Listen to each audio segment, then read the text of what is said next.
How's it going, everybody, and welcome back to another video. My name is John. I'm here today with Patrick Mini, part of the Patrick Dealer Group in Schaumburg, Illinois.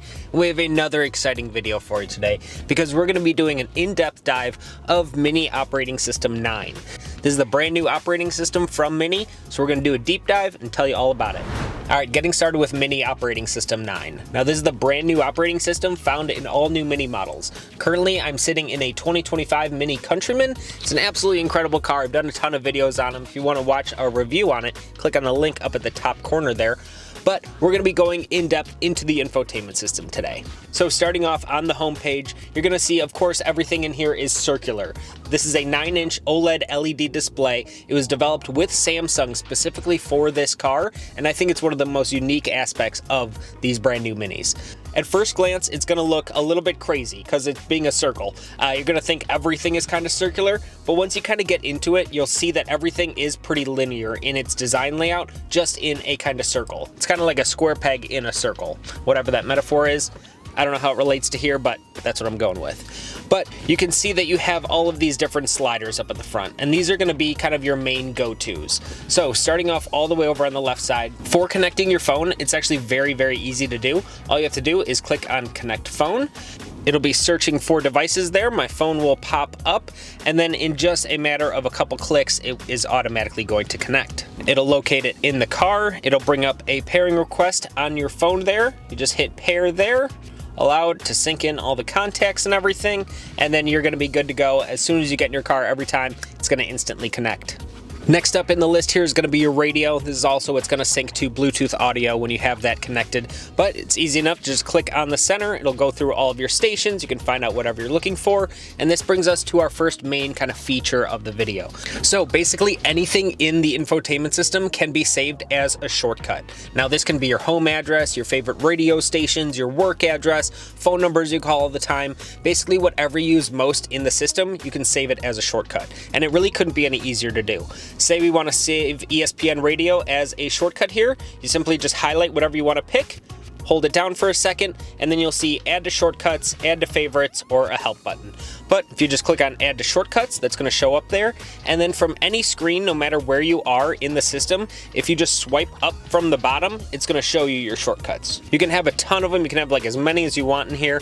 And these again can be your work address, home address, cell phone numbers, whatever you want to get to as easily as possible in the system. Save it as a shortcut, and then it'll just automatically jump right to it. Up next, we got weather, one of my favorite apps in this system here. As you can see, it's absolutely freezing out at the time I'm shooting this video for you. 9 degrees, and we got negative numbers down at the bottom. Never a good thing to see negative numbers on your weather forecast, but hey, that's Chicago for you. And then yeah, you can see that the graphics all look really nice, and it's pretty accurate in here too. So whatever you see on your screen, odds are that's what it's going to be like outside. Up next, this is for all your trip odometers. Like I said, this car is basically brand new. It's never really done any miles, so no real trip information there.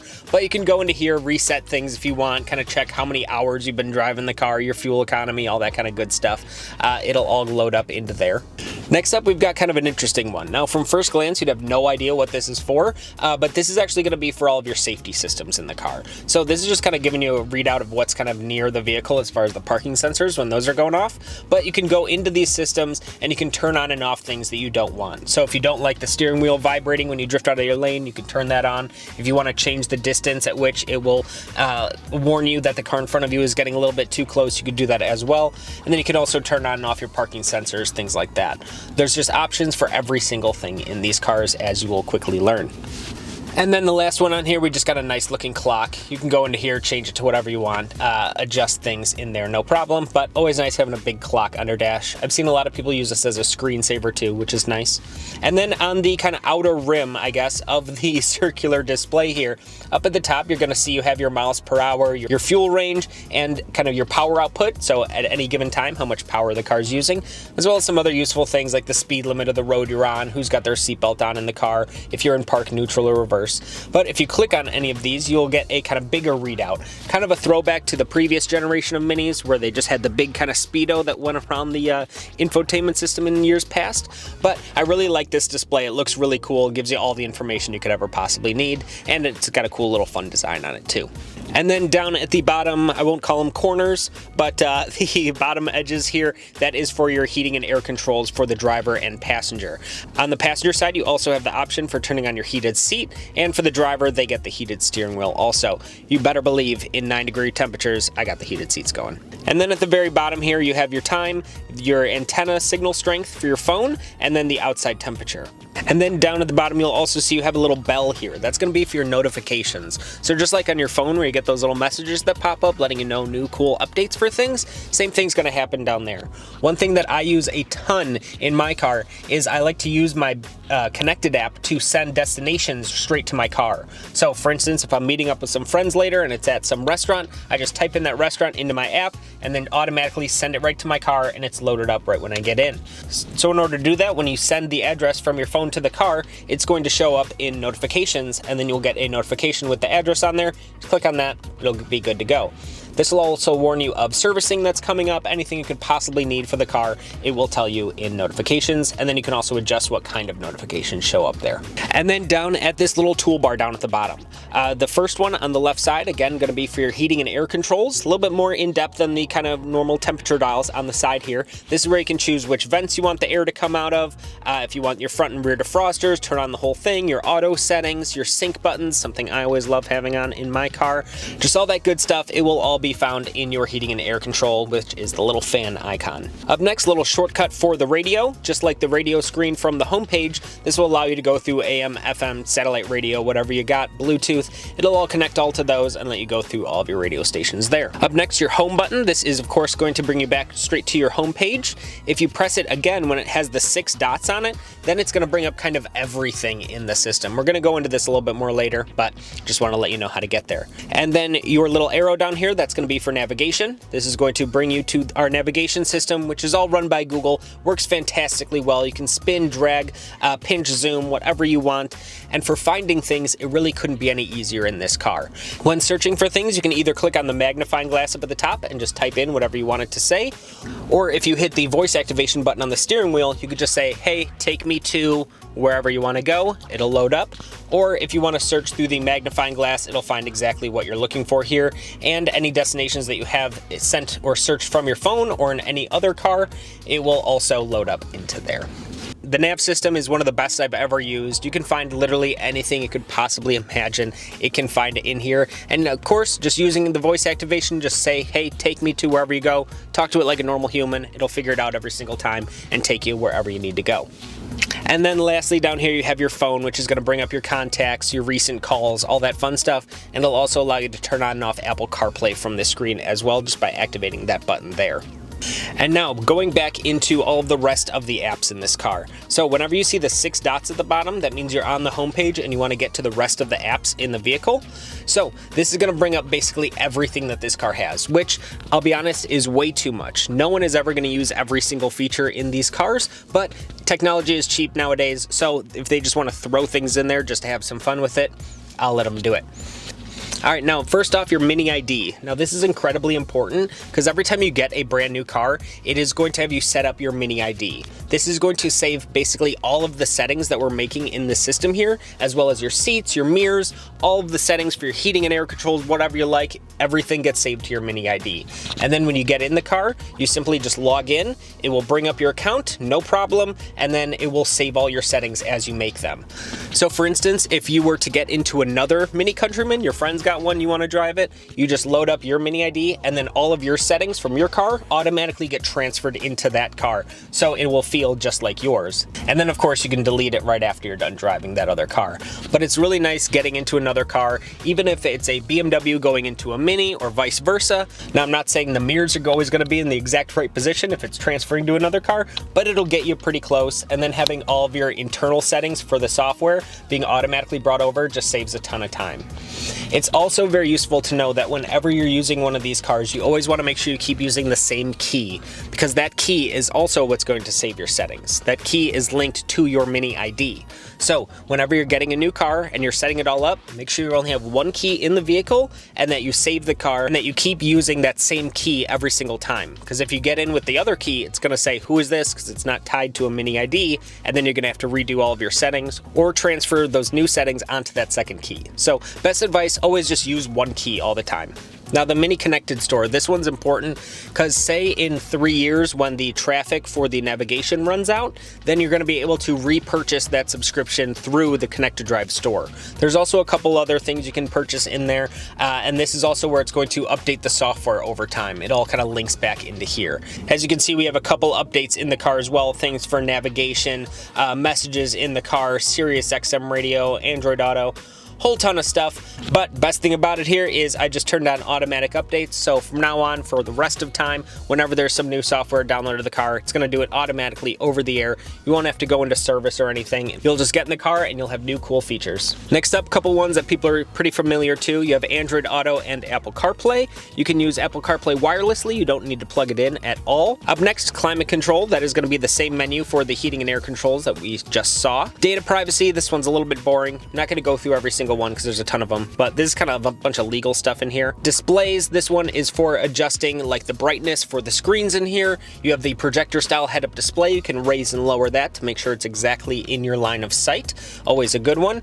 And then a couple of other settings for more kind of tedious minor things. Then we have your driving settings. This is going to go back to all of your driver assistance features, turning all those on and off, whether you want the auto stop start on or off. I know a lot of people like shutting that one off every time they get in the car. I do as well. Experiences. Now this is where it gets interesting and pretty kind of mini. I'm going to talk about those more when you get to the buttons below the screen. Exterior lighting, this is for customizing your daytime running lights. I think one of the coolest things in this car, but you can actually change how the tail lights look on the back of the vehicle. It's just super, super cool. It's not going to let me do it right now because I'm not in drive and I'm just kind of sitting here, but the tail lights at the back, you can actually adjust how those light up. It's really cool. And then for turning on and off your parking lights, your sensors for when the car headlights stay on when you get out of the car, all that kind of stuff. Just more tons of settings. Interior lighting, one of everyone's favorite things. One of the first things everyone does whenever they get in the car, they mess around with the ambient lighting. How could you not? And you have a ton of different settings in here as well. It's hard to see during the day, but behind the screen here, there's actually a little kind of projector like you would watch like a movie on that actually shines lights all across the dashboard. It's really cool looking at night, but unfortunately during the day, you can't see it too much. Next up, we got media. This is for your FM and AM stations, all of your music, basically all links right into there. Memory for saving like data into the car. Mobile devices for adding new phones or deleting old ones. You can have up to 4 devices and you can have 2 going at the same time in here too, which is really nice. So if the driver and passenger both have their phone going, if either one rings, it's going to go through the speakers. And a little note, your microphone for talking into the car when you're on a phone call, those microphones are right above your head here. Notifications, same thing as your notifications bar down at the bottom. The open source compliance, I'm not going to go into that, more legal stuff. The owner's manual, one of the most useful things in the car. I always recommend people play around with these. My favorite part of the owner's manual in these cars are all the little animations. Now they're adding more of these over time, but for more of the kind of complex and harder to understand features in here, they give you little movies on how they work. So for instance, the frontal collision warnings and things like that, they give you little movies explaining them, which is always really nice.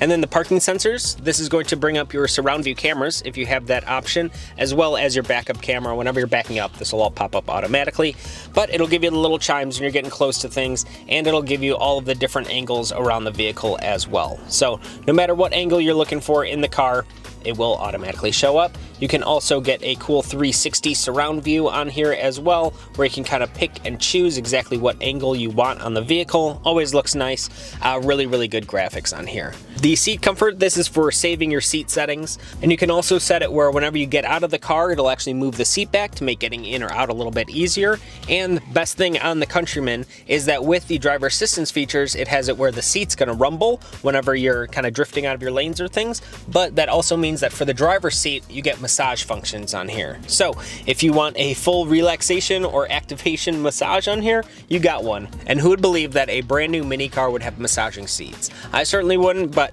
hey, 2025, pretty awesome so far. Sound, this is going to be for adjusting all of your speaker settings, whether you like more bass, more treble, all that kind of stuff, where you want the sound to go. If you want sound feedback for the touchscreen, all that kind of cool stuff. System settings is for all your kind of general settings for the car, so like the time and the date and all that kind of good stuff. Most of it's all set to automatic anyway, so you never really have to worry about it. But if you ever want to adjust those, you can do it from there. Telephone, again, for going to your telephone menus. Vehicle status, this is going to be for your servicing on the car. It'll give you all of your service intervals and give you notifications whenever you're up for one. It'll also give you your tire pressures, which is always nice to know what they're recommended to be at. And you can actually schedule services directly through the car as well. Whatever dealership the car is bought from, it is going to automatically link to that one. So if you bought the car at Patrick Mini, it's going to automatically have Patrick Mini saved as the recommended service center for the vehicle. Up next, Wi-Fi. The car does have a Wi-Fi hotspot in it as well that will link to your phone, gives you your own little password, load it up, really easy to do. The keys, this is where I was mentioning where it saves all of your settings to the key. So again, you always want to make sure to keep using the same key in the car every time. You'll also get a little key card whenever you get the car, and that is going to do the same functions and save to those. You can pick which key it pairs to, and then to use it, all you have to do is touch it to the driver's door handle to get in the car, and then once you're in the car, you can just start it up. You don't actually need a key fob on you at all. So if you're doing some kind of activity where you don't want to have your expensive key fob on you, then you just bring that little key card, you can take it with you wherever you want, don't have to worry about it getting wet or anything like that, and then you still have all of the functions of your regular key fob. Mini messages, this is going to be another kind of notifications panel, another place where it's going to say, hey, you have service coming up, or a software update was installed, things like that. Navigation to bring you to your nav menus. Radio, same thing, satellite radio. Your doors and windows, this is where it'll let you pick when you unlock the car, whether it unlocks just the driver's door or all the doors. If you open up the trunk, does it also unlock the rest of the car? Do you want the mirrors to fold in when you lock or lock the car? This is also where you can set it where when you walk up to the car with your key fob, it will automatically unlock the car. And then when you're done driving and you get out, close the door and walk away, it'll automatically lock itself too. It is amazing never having to reach into your pocket again just to hit and lock the car. Just walk away or walk up to it. Car knows what you're doing, works every single time. Amazing. And then next up, like I said, there's a lot of software updates that come in. One of the new things that they've just added is the winter surprise. So surprise, it's winter, it's 9 degrees out, and Mini said, hey, we'll give you a little movie to join in the winter festivities. So you get a cute little video of Spike kind of going around. It's also got some music that I'm not going to play right now, but you can imagine what type of music it is. And yeah, just cute little animations, just Mini being Mini, doing their little quirky stuff. Up next, your trip data, again, for going into all of your trip computers. Your speedometer, that big speedometer I showed you earlier. Your assisted view, where it shows you all of your parking sensors and what's around you as you're driving along. Your experience view, I'll go into that with the experiences in a second here. And then down at the bottom, your Bluetooth audio. If you ever need to find anything in here, you can also just use the voice recognition and just say, show me doors and windows, and it'll just automatically bring up that menu, so you don't gotta find things. And you can also use the kind of tabs up at the top to filter by what you're looking for. I usually put it on recently used because those are gonna be what I use most often. But of course, like I said, no one is gonna use every single feature in these cars, so more the merrier as far as them putting it in here, but they wanna make sure things are easier to find also. So best advice for that is just use the voice recognition and just hit the button and just say, show me this, and it'll do it. And now I quickly wanted to go over the buttons down at the bottom here because I think that a lot of these are just important at what goes on in the screen here. But for anyone that hasn't driven a brand new 2025 Mini yet, it's a little bit different. In order to start the car, you just put your foot on the brake and then you actually twist your start-stop button there. That is actually what's going to power on and off the vehicle. To go into drive with your foot on the brake, you just rock it up or down on this toggle here. It'll go into whichever one you press. And then you'll notice there's no park position on here because your parking brake button is actually the park for the vehicle. So whenever you're coming to a full stop, you just hit the P, it'll activate the parking brake and put the car in park. And then your experiences. Now this is what's going to feed into all the different driving modes in the car. And first up, you have go-kart mode. Now this is going to be your sport mode for the car. So you're going to get better throttle response. You'll also get heavier and quicker steering. Your brakes are also adjusted a little bit in there too. So a lot of cool stuff with go-kart mode. It'll keep you in a lower gear for better acceleration, things like that. It really does feel like a go-kart in these new Minis. And then Core, this will be your standard everyday driving mode. This is how the car starts in Core. It's basically like Comfort, if you're used to BMWs. And then next up we have green. This is going to be your eco setting. So it's going to give you a little bit lazier of a gas pedal. It's going to keep you in a higher gear for better fuel economy, and also give you a little bonus range meter down at the bottom. So it'll tell you how many miles you've added to your range since driving in efficient mode. Up next, now we got Vivid. Now these are going to be the more experiential ones, which is kind of why they named it Experience. But these are basically just like big filters for the infotainment system. So for instance, the Vivid one, this one is going to be kind of more bright colors. So you got this kind of reddish maroonish theme on everything in here. Your next one up is the Timeless. This is going to be kind of a throwback design to like the 50s or the 40s, and give you that kind of old school, kind of almost like a nautical feel, almost like pre-war. I really love the odometer on here because it kind of ticks up and rolls through like the old designs there. Really, really unique. And then your balance mode, this one is going to be for like relaxation in the car. So I think if you're like about to have like a fit of road rage, you'd put it in the balanced mode, and then it's actually going to close the sunroof. It's going to play kind of peaceful music. It's really just going to kind of zen you out as you're driving. And then we got trail mode. This one is going to be for more kind of off-roady settings. Give you a little bit more an off-roady vibe. Big compass on here, your tilt and pitch and yaw, your coordinates down at the bottom. Just cool little kind of minification of the infotainment system here. I really like the fact that they did this just because these cars are all about being kind of quirky and different, and these are just great examples of that. Just having totally redesigns for everything in the infotainment system just for the sake of being fun. And then of course you have your seek on and off for your radio stations down here and your music. This button down at the bottom left with the car with the kind of 3 lines, your little hamburger shape, that is going to be your driver assistance features again. So for turning on and off all of your settings, that is how you're going to get a shortcut for that. Up next you have your parking sensor button. Just like in the system here, this is what's going to bring up your parking sensors and your surround view cameras. Your hazard buttons are in the middle, and then your front and rear defrosters on there too. So really, these cars are all about just finding whatever you use most in the car and just making those as easily accessible. Like I've said about 3 times during this video, no one's going to use every single part of this car, but Mini and us at Patrick Mini want to make sure that you know how to use what you want to know how to use in the car. But that's about all we got for today. Hope you learned something along the way. Hope you enjoyed the video. If you did, make sure to leave a like and a comment down below. We're happy to read your feedback or anything that you guys want to see in the future. Please let us know on that. We might have some cool stuff coming soon, aka Mini Cooper convertible and something with 3 letters in the name. We'll see, coming soon. And then as always, if you need any help with parts, sales, or service, the number for them is down below. We'll be happy to help you out at Patrick Mini. As always, thank you all so much for watching. Have a great day. We'll see you in the next video.